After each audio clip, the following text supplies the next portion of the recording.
Chapter 1: The Hollow Holidays. David Miles hated Christmas. Not in the loud, Grinch-like way that made people roll their eyes and call you a Scrooge. No, his dislike was quieter, heavier, like a snowstorm that never quite stopped falling inside his chest. It wasn't the lights or the music or even the relentless cheer that grated on him. It was what Christmas used to mean, what it used to feel like. 2 years ago, Christmas had been laughter echoing through the kitchen while Crystal tried to sneak extra frosting onto sugar cookies. It had been his ex-wife humming carols under her breath while wrapping gifts, her hair falling in soft waves over her shoulder. It had been family, warmth, joy. Now it was a hollow season filled with obligations and noise. A time when people pretended everything was magical while he counted the days until January. David stood in his apartment, staring at the single strand of lights his mother had bullied him into hanging along the window. They blinked in uneven rhythm, like they were mocking him. He shoved his hands into the pockets of his gray slacks and sighed. His phone buzzed on the counter. He didn't need to look to know who it was. "Mom, don't forget dinner tomorrow. 6 sharp. Wear something festive. Festive, right? Did they make sweaters with love and joy our lies printed across the chest?" He typed back a quick sure and tossed the phone aside. The truth was, he didn't want to go. He didn't want to sit at his parents' table and pretend he was fine while they exchanged worried glances over the mashed potatoes. He didn't want to hear his father clear his throat and say, "You know, son, you could try dating again," as if dating were a magic spell that could erase the ache of losing his daughter. Crystal, 6 years old now, at least she had been 6 the last time he saw her. 2 Christmases ago, she'd worn a red velvet dress and a crooked grin as she tore through wrapping paper. He could still hear her giggle, high and bright, when he lifted her onto his shoulders to hang the star on the tree. He swallowed hard and turned away from the window. The apartment was too quiet, too clean, like a hotel room someone forgot to check out of. He tried filling the silence with music once, but every playlist eventually betrayed him with a song that reminded him of her. So now he lived in quiet because quiet didn't hurt as much. David crossed to the bookshelf and pulled down a photo frame. The glass was smudged from the last time he'd held it, maybe a month ago, maybe longer. Crystal grinned up at him from the picture, her arms wrapped around his neck, her hair in wild curls. His ex-wife stood beside them, smiling like she believed in forever. He stared at the photo until his vision blurred. He used to be furious, white-hot rage that kept him awake at night, imagining lawyers and courtrooms and justice. But justice was a fairy tale, and fairy tales were for people who mattered. He'd learned that the hard way. You could father a child, raise a child, pay for a child for 18 years. But seeing that child, holding her, hearing her laugh, that wasn't a right. That was a privilege someone else could take away with a single signature. He set the frame down gently, like it might shatter under the weight of his thoughts. His parents didn't understand. How could they? How do you explain what it feels like to lose your child, not to death, not to disease, but because you weren't important enough to keep? He tried once, late at night after too many drinks. Told his dad that love and joy were the bullshit lies sold by greeting card companies. His dad had just stared at him, eyes full of something David didn't want to name. The phone buzzed again. Another text from Mom, probably. He ignored it. Outside, snow began to fall, soft and relentless, blanketing the city in white. People would call it beautiful, magical. David watched it swirl past the window and thought it looked like ash. Tomorrow he'd go to his parents' house. He'd smile when his mother hugged him too tight and his father handed him a glass of bourbon. He'd eat ham and pie and listen to carols and pretend he wasn't counting the hours until he could leave. Because that was what Christmas was now, a performance. And David Miles was tired of pretending. Chapter 2: A Chance Encounter. David Miles did not believe in fate. Fate was just another word for dumb luck, and dumb luck had never done him any favors. Still, if fate existed, it had a twisted sense of humor, because the day he decided to run a quick errand and avoid human interaction, fate shoved Sophie Carter straight into his path. It started with coffee. It always starts with coffee. The line at Brew and being snaked almost to the door, a parade of puffy coats and holiday scarves. David considered turning around, but his mother's text still glowed on his phone.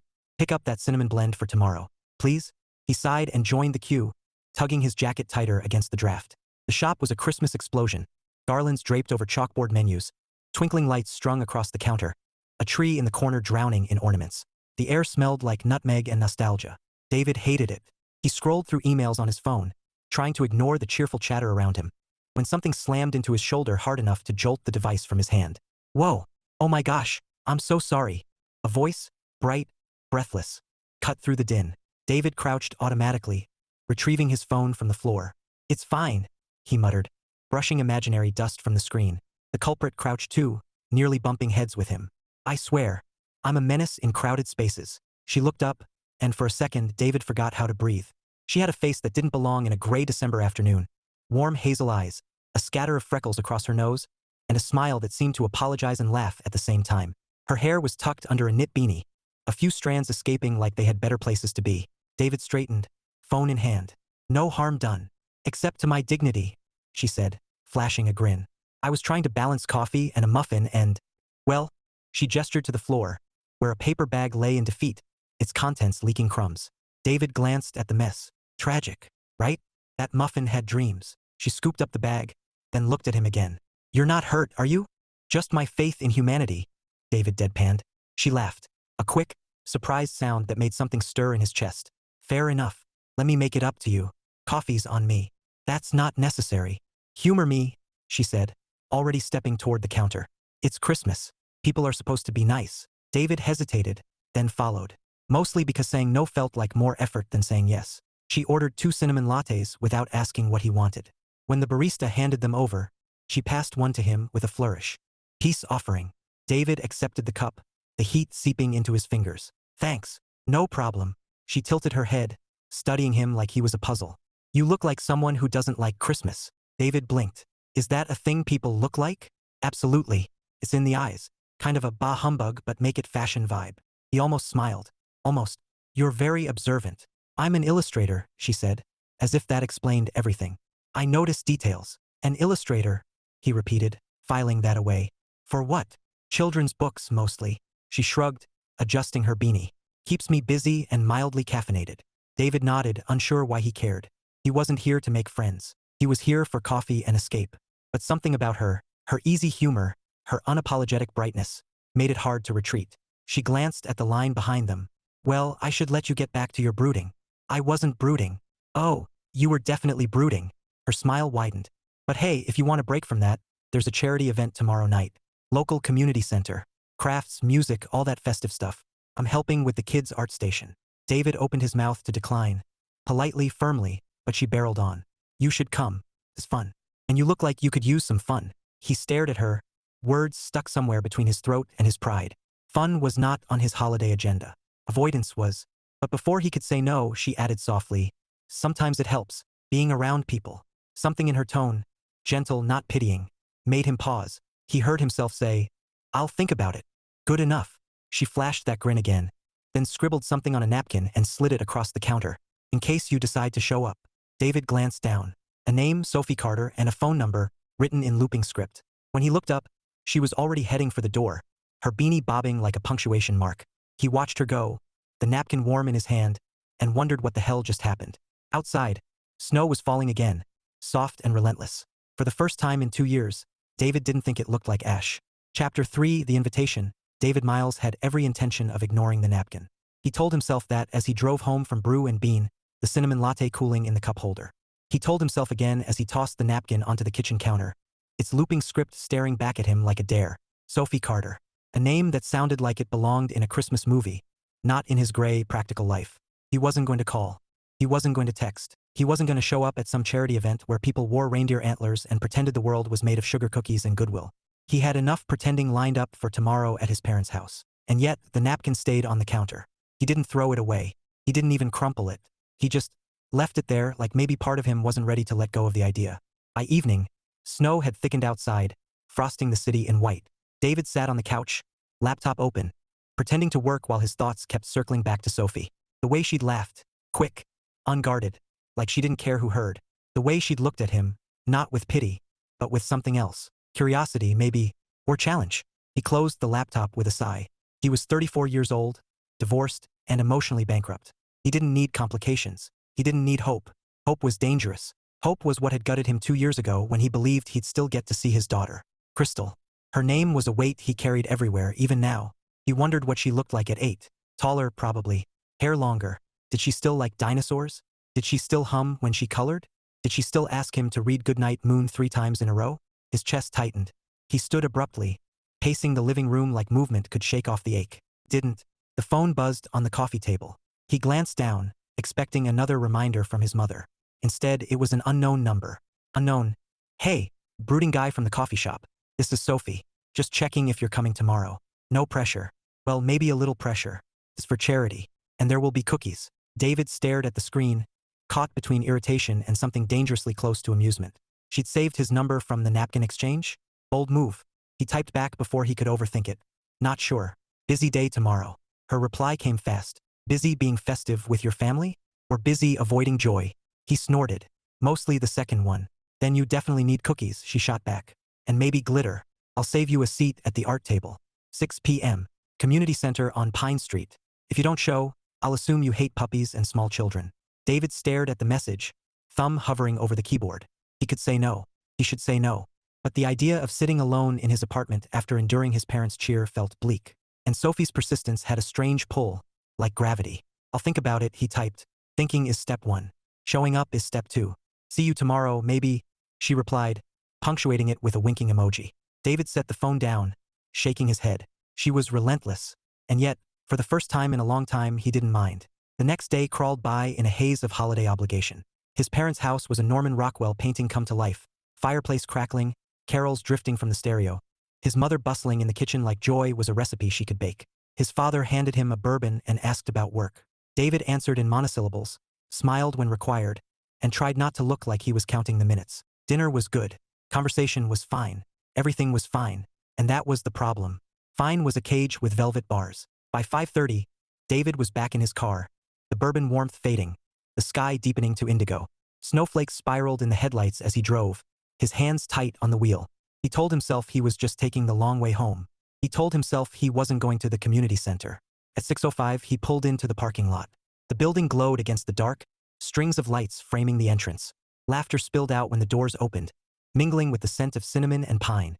David sat for a moment, engine idling, heart thudding like he'd stumbled into someone else's life. He could leave.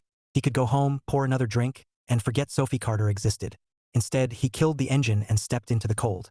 Inside, chaos reigned in the most cheerful way possible. Kids darted between tables piled with craft supplies, their voices high and bright. Volunteers in Santa hats man stations for cookie decorating and ornament painting. A choir sang carols near the stage, their harmonies weaving through the hum of conversation. David scanned the room, feeling like a man who'd wandered into a snow globe. Then he saw her. Sophie stood at a long table covered in construction paper and glitter, her beanie replaced by a red headband with felt antlers. She was laughing at something a little boy said, her hands smudged with green paint. When she spotted David, her face lit up like the tree in the corner. You came, she called, weaving through the crowd toward him. I was about to send a search party. David shrugged, suddenly aware of how out of place he looked in his dark coat and muted scarf. Figured I'd check it out. Translation. You couldn't resist the cookies. She grinned, then tugged his sleeve. Come on. You're about to make the world's ugliest Christmas card. I don't do crafts. Perfect. Neither do I. It's about effort, not skill. She steered him toward the table, her energy like a current he couldn't fight. As he sat, a little girl handed him a glue stick and announced, you have to make it sparkly. David stared at the glitter like it was a foreign substance. Sophie laughed, sliding a sheet of red paper in front of him. Don't worry. I'll supervise. He picked up the glue stick, feeling absurd, and oddly lighter than he had in years. Chapter 4 Sparks and Snowflakes. David Miles had never felt more out of his element than he did sitting at a table covered in glitter, glue sticks, and construction paper. He stared at the red sheet Sophie had slid in front of him like it was a legal document he didn't understand. Go on, Sophie said, her voice teasing as she handed him a pair of scissors shaped like candy canes. Cut out a tree. Or a star. Or, an abstract interpretation of holiday despair. David smirked despite himself. Holiday despair sounds about right. Perfect. Make it sparkly. She grinned, her antler headband bobbing as she leaned closer. You can't go wrong with glitter. He picked up the scissors, feeling absurd. Around them, kids chattered and laughed, their small hands busy with glue and sequins. The room hummed with warmth, carols drifting from the speakers, the scent of cinnamon and pine thick in the air. It was chaos, but the kind that felt alive. David cut a jagged triangle from the paper, holding it up like evidence. Tree enough. Sophie tilted her head, pretending to appraise it. Looks like a tree that's had a rough year. Very relatable. He chuckled, and the sound startled him. When was the last time he'd laughed without forcing it? Here.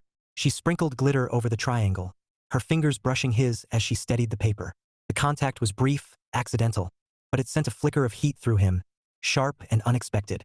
David cleared his throat, focusing on the mess of sparkles. You're very enthusiastic about this. It's Christmas, she said simply, as if that explained everything. It's supposed to be messy and bright and a little ridiculous. Messy and bright, he repeated, watching her smile. Not really my thing. Maybe it should be. Her tone was light, but her eyes held something deeper. Curiosity, maybe, or challenge. You look like someone who's been living in grayscale. David opened his mouth to deflect, but a little boy interrupted. waving a glue-covered hand. "Miss Sophie, I need more sparkles." "On it, buddy." She grabbed a jar and handed it over, laughing when the boy dumped half of it onto his paper. Then she turned back to David, her cheeks flushed from the warmth and the chaos. "See? Joy in its purest form." He watched her for a moment, something shifting inside him. She wasn't pretending. She wasn't forcing cheer like his parents did. She was just here, present, alive. And for the first time in 2 years, David wanted to be part of that. Later, when the crafts wound down and the choir started singing near the stage, Sophie tugged him toward the refreshment table. "You survived," she said, handing him a cookie shaped like a snowflake. "And your tree card? Surprisingly decent." "High praise," he said dryly, biting into the cookie. It was sweet, buttery, and far better than he expected. She leaned against the table, sipping cocoa from a paper cup. "So, Mr. Brooding, what's your deal?" "My deal? Yeah, you've got that look. Like you're carrying something heavy but pretending it's fine." David stiffened, instinctively reaching for his armor of sarcasm. "Maybe I just hate crafts." "Nice try." Her gaze was steady, warm but unflinching. "You don't have to tell me. I just noticed." He hesitated, words pressing against his throat. He could deflect. He could walk away. But something about her openness, her lack of judgment, made him want to say more than he should. "It's complicated," he said finally. "Most things worth feeling are," she replied softly. Before he could respond, someone called her name from across the room. She smiled at him, quick, bright, and said, "Don't disappear. I owe you a dance." "A dance?" He raised a brow. "Holiday tradition." She winked, then vanished into the crowd. David stood there, cookie in hand, feeling like the ground had shifted beneath him. He wasn't sure if he liked it. He wasn't sure if he was ready for it. But he knew one thing. For the first time in years, he didn't want to leave. Chapter 5 Ghosts of Christmas Past. David Miles woke the next morning with glitter under his fingernails. He stared at it for a long moment, sitting on the edge of his bed, wondering how something so small could feel so loud. Glitter was festive. Glitter was joy. Glitter didn't belong in his life. And yet, there it was, catching the pale winter light like a stubborn reminder. Last night had been different. He'd gone to the community center expecting awkward small talk and an early exit. Instead, he'd found Sophie Carter with her antler headband and her relentless optimism, pulling him into a world of crafts and cocoa and laughter. He'd even laughed himself. Real laughter, not the hollow kind he used at family dinners. And now, in the quiet of his apartment, the memory felt almost unreal. David rubbed his hands together, brushing away the last flecks of sparkle, and crossed to the kitchen. The napkin with Sophie's number still sat on the counter, untouched since yesterday. He didn't know what to do with it. Call her? Text her? Pretend last night never happened? He poured coffee and stared out the window. Snow blanketed the city, soft and clean, hiding the cracks and grime beneath. It reminded him of something his ex-wife used to say. "Snow makes everything look new, even if it isn't." The thought hit like a punch. He gripped the counter, breathing through the sudden ache. Crystal. 2 years gone, and the wound still bled when he least expected it. He wondered what she was doing right now. Was she in a cozy kitchen somewhere in Europe, baking cookies with her mother? Was she laughing at a joke he'd never hear? Did she even remember him? He tried everything: calls, emails, lawyers. The legal system had chewed him up and spat him out, leaving him with nothing but bills and bitterness. He could pay child support for 18 years, but seeing his daughter? That was a privilege someone else controlled. He'd been furious once. Rage had burned through him like wildfire, scorching everything in its path. But anger was exhausting, and eventually it gave way to numbness. Now he just existed, worked, slept, pretended. His parents didn't understand. How could they? They tried, God, they tried, but how do you explain what it feels like to lose your child, not to death, not to disease, but because you weren't important enough to keep? David set the mug down and pressed his palms to his eyes. He hated mornings like this, when the past clawed its way into the present, dragging him under. The phone buzzed on the counter, startling him. He glanced down, expecting another holiday reminder from his mother. Instead, it was a photo from Sophie. The image showed a crooked paper tree covered in glitter, his tree from last night, propped against a mug of cocoa. Beneath it, a caption, "Not bad for a brooding guy. Merry almost Christmas." David stared at the screen, something loosening in his chest. He typed back before he could overthink it, "Pretty sure that tree violates several design principles." Her reply came fast. "Art is subjective. Also, you owe me a dance." He almost smiled. Almost. Thought that was a joke. "Nope. Tomorrow night. Holiday mixer at the same place. 7 p.m. Don't make me hunt you down." David set the phone down, heart thudding in a way he didn't want to name. He wasn't ready for this, whatever this was. But for the first time in years, he felt something other than emptiness. And maybe, just maybe, that was worth holding on to. Chapter 6. The Unexpected Gift. David Miles didn't expect to see Sophie Carter again before the mixer. He certainly didn't expect her to show up at his office like a burst of color in his gray, orderly world. It was Tuesday afternoon, the kind of day that smelled like stale coffee and deadlines. David sat at his desk, reviewing a contract that refused to make sense, when a knock sounded on his door. He looked up, expecting an assistant or a courier. Instead, Sophie leaned against the frame, holding a flat, wrapped parcel in her paint-smudged hands. "Delivery for Mr. Brooding," she announced, her grin bright enough to cut through fluorescent gloom. David blinked. "How did you? Your business card fell out of your coat last night," she said, stepping inside without waiting for permission. "Don't worry, I'm not a stalker, just persistent." He stared at her, torn between annoyance and something dangerously close to amusement. "You're very committed to this holiday cheer thing. Someone has to be." She set the parcel on his desk and peeled off her gloves. "Open it." David eyed the package like it might explode. "What is it?" "A gift," she said simply, settling into the chair opposite him. "Consider it an early Christmas present. I didn't get you anything. Yet." Her eyes sparkled. "Go on." With a sigh, David tore the paper. Inside was a hand-drawn card, thick watercolor strokes forming a winter scene. A man and a little girl stood beneath a tree strung with lights, their faces turned toward each other in a moment of quiet joy. The details were soft, almost dreamlike, but the emotion was unmistakable. David's throat tightened. "You drew this?" "Guilty." Sophie leaned forward, her voice gentle now. "It reminded me of you." He swallowed hard, the image blurring as memories surged. Crystal on his shoulders, giggling as she reached for the star. Her small hand gripping his, trusting, certain. He hadn't realized how much he missed that weight until now. "I don't." His voice cracked. He cleared his throat. "I don't know what to say." "Thank you works," she said softly. He looked at her, then really looked. At the warmth in her eyes, the quiet understanding that didn't feel like pity. And something inside him shifted, fragile but undeniable. "Thank you," he said, the words rough but real. Sophie smiled, and for a moment, the office didn't feel so gray. They ended up at a cafe down the street, nursing mugs of cocoa while snow drifted past the windows. Conversation flowed easier than David expected, about books, art, the absurdity of office holiday parties. Sophie teased him about his grayscale existence, and he found himself teasing back. At one point, she asked, "So, what's your favorite Christmas memory?" The question hit like a blade. He hesitated, staring into his cocoa, then said quietly, "Reading the Polar Express to my daughter. Every year." Sophie didn't flinch. She didn't rush to fill the silence. She just nodded, her expression soft. "That's a good one." David exhaled slowly, grateful for her restraint. Most people tried to fix him with platitudes. Sophie just listened. When they parted, she touched his arm lightly. "Tomorrow night, don't bail." He almost smiled. "I'll try. Try harder," she said, and walked away, leaving him with a watercolor card and a feeling he couldn't name. Chapter 7 crystal clear. David Miles had never been good at waiting. Patience wasn't his virtue. It was a skill he'd learned the hard way, through courtrooms and unanswered emails and 2 years of silence. But tonight, as he sat in his apartment staring at the watercolor card Sophie had given him, waiting felt different. It wasn't hollow. It wasn't hopeless. It was something else, something he didn't dare name. The mixer was tomorrow. He'd promised, well, half-promised, to show up. And for once, he wanted to keep that promise. He was halfway through reheating leftover pasta when his laptop chimed with a new email. He almost ignored it, work could wait. But the subject line froze him mid-step. Subject: Crystal and Christmas. David's breath caught. His hands shook as he clicked. The message was short.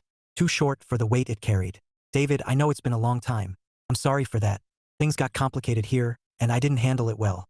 I should have kept in touch. I should have done better. Crystal and I are coming back for the holidays. Just for a week. She wants to see you. I hope you want that too." Emily. David read it twice, 3 times. The words blurred, rearranged themselves, but the meaning stayed the same. "Crystal and I are coming back." He gripped the edge of the counter, heart pounding like it wanted out of his chest. Crystal, his little girl. After 2 years of silence, 2 years of wondering if she even remembered him, she was coming back. A laugh broke from his throat, sharp and disbelieving. Then came the flood. Joy, fear, anger, relief, all crashing together until he couldn't tell one from the other. He wanted to shout. He wanted to cry. He wanted to punch something and hug someone in the same breath. Instead, he sank into a chair, staring at the email like it might vanish if he looked away. Crystal. He pictured her as he last saw her. 6 years old, curls bouncing as she tore through wrapping paper, cheeks flushed with excitement. But she wasn't 6 anymore. She was 8 now, 2 years older. 2 years of birthdays he'd missed. 2 years of bedtime stories he didn't read. 2 years of memories that didn't include him. Would she still want him? Would she still call him daddy? Or would he be a stranger with familiar eyes? David scrubbed a hand over his face, trying to steady the storm inside him. He should call Emily. He should confirm details. He should do 1,000 things. But all he could do was sit there, breathing like he'd run a marathon. His phone buzzed on the table, startling him. A text from Sophie. Don't forget tomorrow. I expect you to bring your best dance moves. Or at least your best awkward shuffle. David stared at the message, torn between laughter and something heavier. Sophie. The woman who'd barged into his gray world with glitter and watercolor and warmth. The woman who made him really feel, for the first time in years. He typed back slowly. Something came up. Big thing. Might need to talk about it. Her reply was instant. Talk away. Or save it for tomorrow. Either way, I'm here. David set the phone down, his chest tight. He didn't know how to explain this to her. He didn't know how to explain it to himself. Crystal was coming back. His daughter. His heart. His second chance. And suddenly, tomorrow wasn't just a mixer. It was the start of something bigger. Something terrifying and beautiful and impossible to ignore. Chapter 8. Deck the halls with chaos. David Miles had never panic cleaned in his life. He was a tidy person by nature, organized, methodical, but tonight his apartment looked like a war zone. A war zone with Garland. Crystal was coming tomorrow. Tomorrow. Less than 24 hours to turn his sterile bachelor pad into something resembling home. Something warm. Something that didn't scream daddy lives in grayscale. He'd started with good intentions. A quick vacuum. A few festive touches. But one trip to the store had spiraled into chaos. Now, boxes of ornaments littered the floor. A half-assembled tree leaned against the wall. And David stood in the middle of it all, clutching a string of lights like a lifeline. His phone buzzed on the counter. Sophie. Survival check. Are you alive? Or buried under tinsel? David stared at the message, then typed back. Define alive. Her reply was instant. That bad? Tree's winning, he admitted. On my way, she wrote, and before he could protest, added. Don't argue. You need me. David groaned, running a hand through his hair. He didn't need help. He didn't need Sophie sweeping in with her antlers and optimism.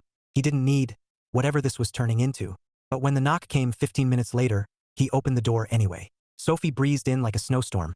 Coat dusted with flakes, cheeks pink from the cold, arms full of bags. Operation Christmas Rescue, she announced, dropping the bags on the couch. Step 1. Assess the damage. Her gaze swept the room, and her grin widened. Wow, you weren't kidding. Don't start, David muttered, untangling the lights. I've got it under control.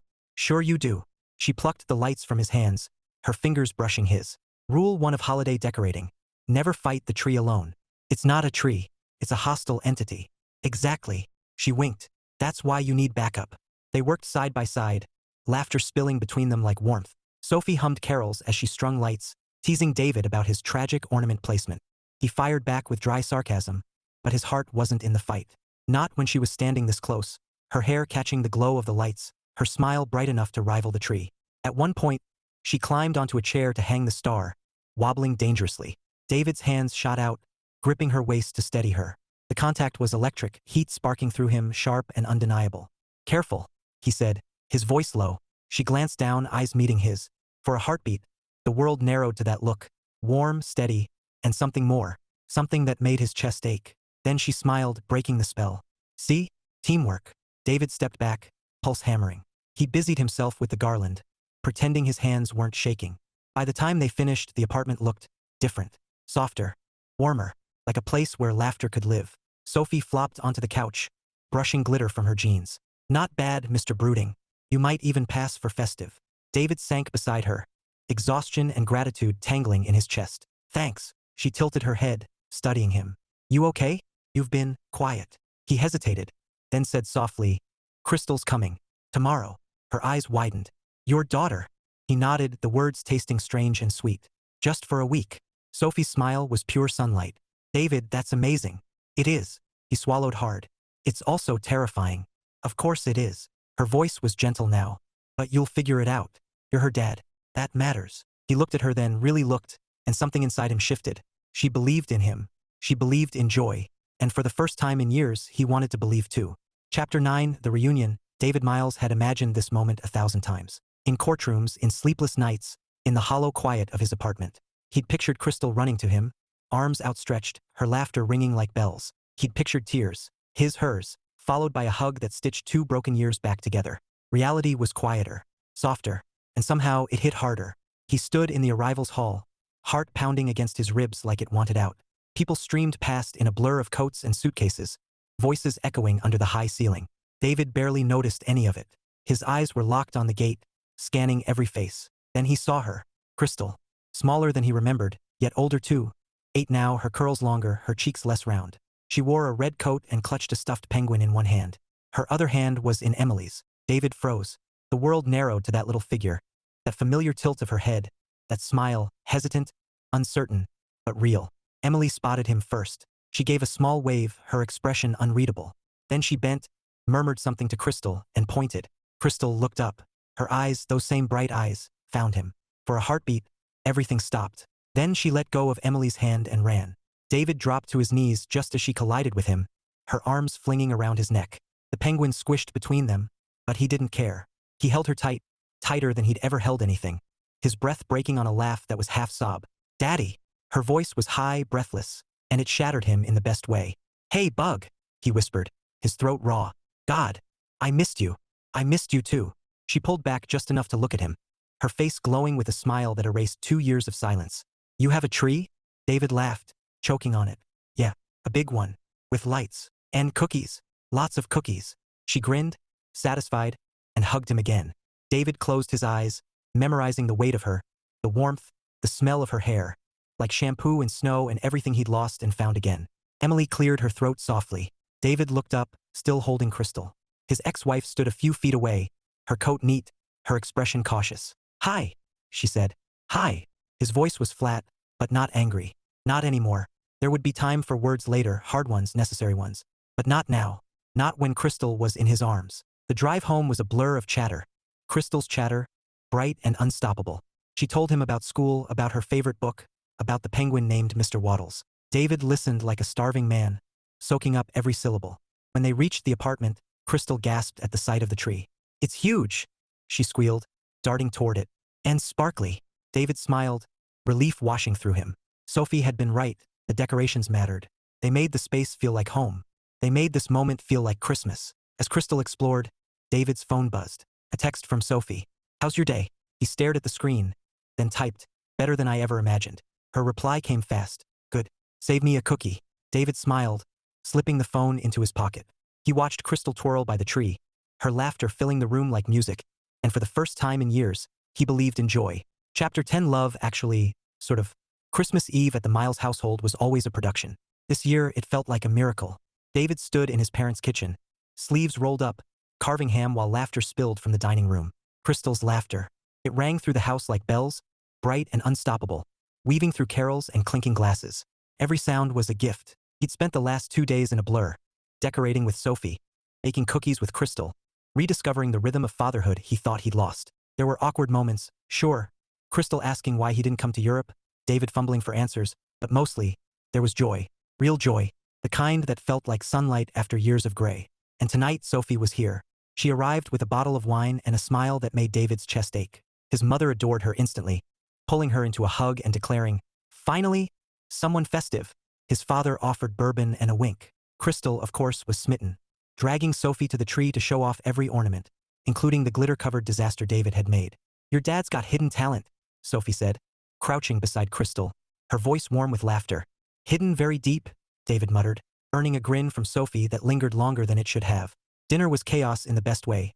Stories, jokes, Crystal chattering about penguins and snow angels. Sophie fit in like she'd always belonged, her humor quick, her kindness effortless. David watched her across the table, something heavy and sweet settling in his chest. Halfway through dessert, his mother leaned over and whispered, "She's lovely." David shot her a look. "Mom, what? I'm just saying." She patted his arm, eyes twinkling. "You deserve lovely." He didn't answer. He couldn't, because part of him believed her, and that was terrifying. Later, when the dishes were done and the house hummed with quiet, David found Sophie on the porch, wrapped in her coat, watching snow drift under the porch light. He stepped outside, the cold biting his skin, and stood beside her. "Escaping the chaos?" he asked. "Just taking it in." She smiled, breath fogging in the air. "It's beautiful." David looked at her, not the snow. "Yeah, it is." For a moment, silence stretched, soft, charged. Then Sophie said, "You seem lighter." "Crystal," he said simply. "Having her here, it's everything. I can see that." Her voice was gentle, but her eyes held something deeper. "You're a good dad, David." He swallowed hard, the words hitting places he didn't know were still raw. "I don't feel like one." "You showed up," she said. "You fought for her. That matters." David stared at her, the porch light catching in her hair, and something inside him broke open. He wanted to tell her everything. how he'd given up on joy, how she'd brought it back without trying. Instead, he said softly, "Thank you." She smiled, and for a heartbeat, the world narrowed to that curve of her lips, that warmth in her eyes. He almost kissed her. Almost. But then the door creaked, and Crystal's voice rang out, "Daddy, come see the snowman." Sophie laughed, stepping back. Saved by the snowman. David smiled, but his pulse was still racing. Inside, Crystal tugged him toward the window, her excitement spilling like light. David followed, his heart full and aching, knowing one thing for certain. He wasn't done with Sophie Carter. Not by a long shot. Chapter 11, The Choice. David Miles had never felt this kind of peace, and that terrified him. Christmas morning dawned soft and white, snow drifting past the window like confetti. Crystal was sprawled on the rug in her pajamas, surrounded by wrapping paper and ribbons, her laughter ringing through the apartment like music. David sat on the couch, coffee in hand, watching her with a smile that felt almost foreign on his face.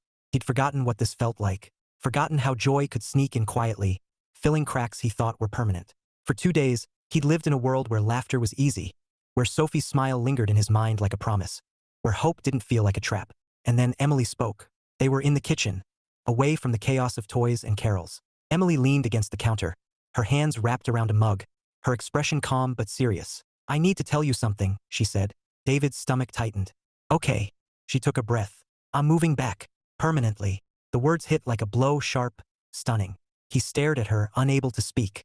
Emily continued, her voice steady. "The job in Europe, it's done. I've accepted a position here. Crystal will be with me, of course, but you'll have real time with her. Regular time. No more years apart." David gripped the edge of the counter, his pulse thundering. "You're moving back." "Yes." Her gaze softened. "I know I hurt you, David. I know I made choices that—" She broke off, swallowing hard. "I can't change the past, but I want to make this right." David's thoughts spun, Crystal here, not just for a week but for good. Holidays together. Birthdays. Ordinary Tuesdays. The life he begged for, dreamed of, cursed the universe for denying him. And now it was here, offered like a gift he didn't know how to unwrap. Joy surged, wild, dizzying but tangled with fear. Fear that it wouldn't last. Fear that he didn't deserve it. Fear that letting himself believe would break him all over again. He nodded slowly, words scraping out. "Thank you." Emily's eyes glistened. "I'll send the details after the holidays." She left him there, gripping the counter, his heart a storm of gratitude and guilt. Because even as joy roared through him, another thought whispered, insistent, "Sophie." He found her that evening at the mixer, just like she promised. The community center glowed with lights, music spilling from speakers, laughter weaving through the crowd. Sophie stood near the tree, her antler headband replaced by a simple red scarf, her smile easy and bright. David crossed the room, every step heavy with words he didn't know how to say. "You came," she said, her eyes lighting when she saw him. "Yeah." His voice was rough. "I needed to." She tilted her head, reading him like a page. "Something happened." He nodded, breath catching. "Emily's moving back. Crystal's staying." Sophie's smile widened, pure, unguarded joy. "David, that's incredible." "It is." He swallowed hard. "It's everything I wanted." Her gaze softened. "So why do you look terrified?" "Because I don't know how to hold this without breaking. Because I don't know if there's room for you, when I'm still learning how to breathe again." He didn't say any of that. He just stood there, the music swelling, the lights blurring, and whispered, "I don't want to lose this. Any of it." "You won't," Sophie said simply, her voice steady as snow. "Not if you choose to keep it." David stared at her, the truth settling like a weight and a gift all at once. He had a choice now, not just about Crystal, about joy, about love, about whether he'd keep living in grayscale or step into color. Chapter 12, Miles of Joy. David Miles had never been good at speeches. Words were tools for contracts and negotiations, not for feelings. Feelings were messy, unpredictable, like glitter spilled across a floor. But tonight, standing outside Sophie Carter's apartment with snow swirling under the streetlight, David knew he couldn't leave without saying what mattered. He knocked, heart pounding like it wanted out. The door opened, and there she was, hair loose, sweater soft, eyes widening in surprise. "David." Her voice was warm, curious. "Everything okay?" "No," he said, breath fogging in the cold. "And yes, I don't know." Her brows lifted. "That's clear." He almost laughed, but the sound caught in his throat. "Can I come in?" She stepped aside without hesitation. The apartment smelled like cinnamon and paint, cozy and alive. A half-finished illustration lay on the table, a snowman with a crooked grin. David stared at it for a beat, then turned to her. "I should have said this days ago," he began, voice rough. "But I didn't know how." Sophie folded her arms, waiting, not pushing, just there, like she always was. "When Emily left," he said slowly, "I thought joy was a lie. I told my dad once it was something greeting card companies made up to sell glitter. And for 2 years I believed that. I believed I'd never feel anything good again. Her eyes softened, but she stayed silent. Then you walked into a coffee shop and spilled crumbs all over the floor, he said, a shaky smile tugging at his mouth. And suddenly, I wasn't numb anymore. Suddenly, I was angry at myself for wanting something I thought I couldn't have. What do you want? Sophie asked quietly. David stepped closer, snow melting on his coat, his pulse a storm. You. I want you. I want this, whatever this is, because it feels like color after years of gray. Her breath hitched, eyes shining. David. I'm terrified, he admitted, voice breaking. Crystal's back. Emily's moving home. Everything's changing, and I don't know if I can hold it all. But I know I don't want to lose you. For a heartbeat, silence stretched, soft, charged. Then Sophie smiled, slow and bright, like dawn breaking over snow. You won't, she said simply. David exhaled, the weight in his chest lifting like a curtain.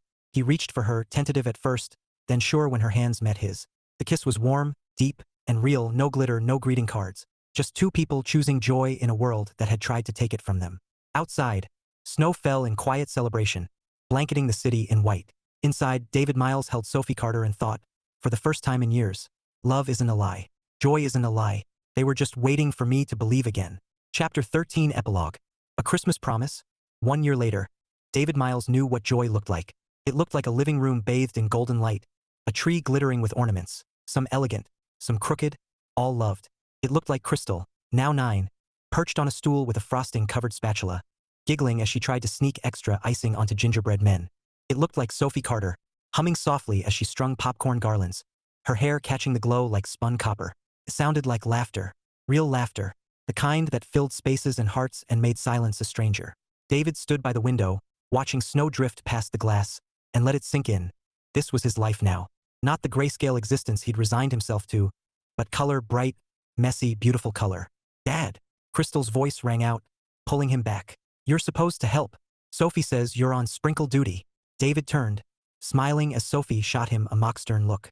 Don't make me revoke your holiday privileges. He crossed the room, hands raised in surrender.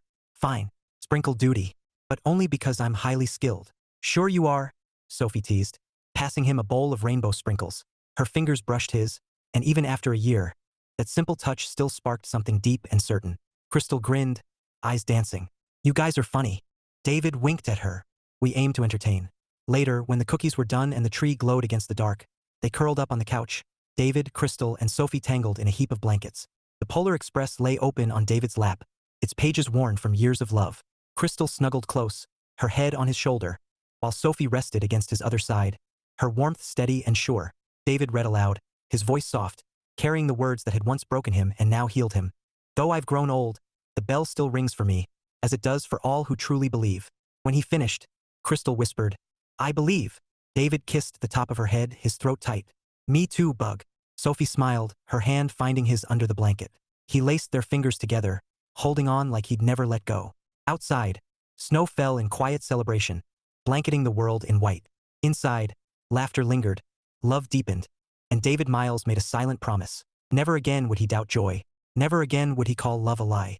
Because sometimes life gave second chances. And sometimes, if you were brave enough to believe, they came wrapped in snow and glitter and the steady warmth of someone who refused to let you stay in the dark.